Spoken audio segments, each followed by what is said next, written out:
nalaglag. Yung mga kabago, ito yung sa may Sabosa, pagtawid ng Riles, may nalaglag na jeep.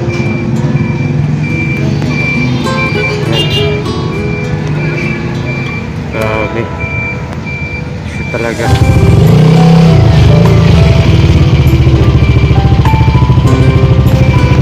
Siguro yung driver ang pangawa yan, hirap niya ni-atras, magkukos ng traffic yan. Ayan o.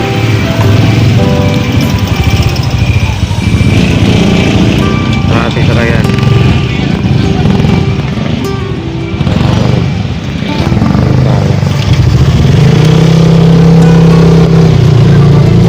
Niniya. Lalo talaga. Nakapunta ang matrit magbuhay ang daan na yan.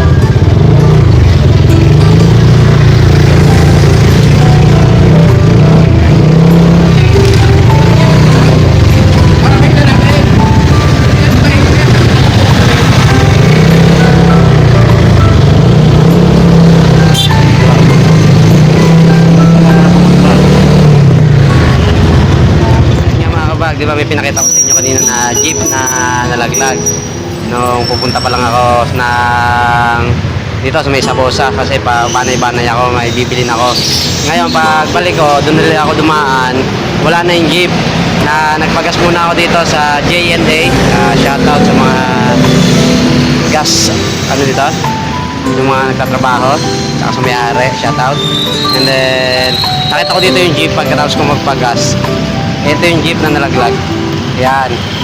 Yan si kuya. Yan yung may kanina tayong nag-aayos doon na kung nakita nyo sa video, siya yung nandun nag-aayos dito sa may bandang harap dito nung nandun pa nalaglag. At tumigil muna ako dito kasi nakita ko nga, ayan, nakaako na. Yun nga mga kabag, paalala lang, laging mag-ingat. At kahit maingat tayo, minsan nagkakabire sa sasakyan natin, yun nga nagiging cause ng aksidente.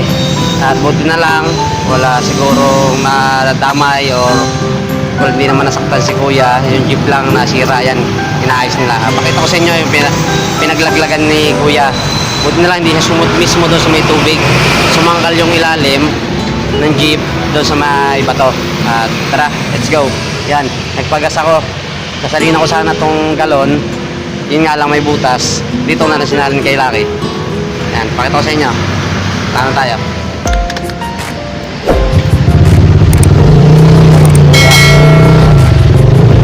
Pakita kuya. Ingat lang po sa mga nila. Tayo dito.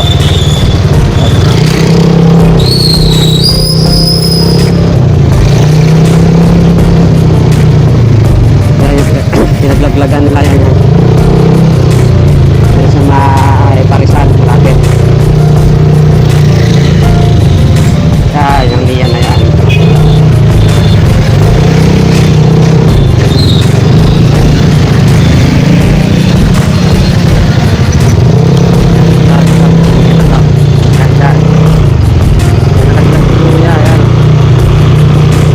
Dito tayo galing kanina mga. Dito tayo. Right safe pala, right safe.